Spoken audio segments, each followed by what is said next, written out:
అనుదిన దైవ కృప. అయితే ఆ దూత భయపడకుడి.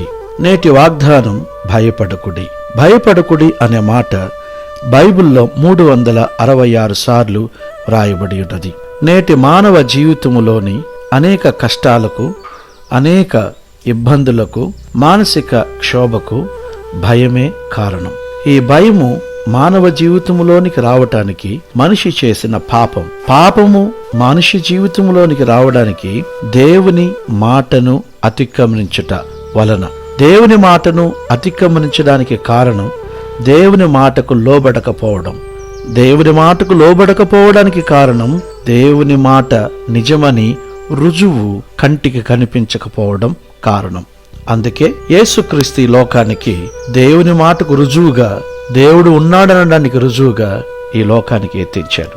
యేసు యందు విశ్వసిస్తే మన లోపల దేవుని వాక్యమునకు విలువ ఇస్తాం. దేవుని వాక్యమునకు విలువ ఇచ్చినప్పుడు విధేయత చూపిస్తాం.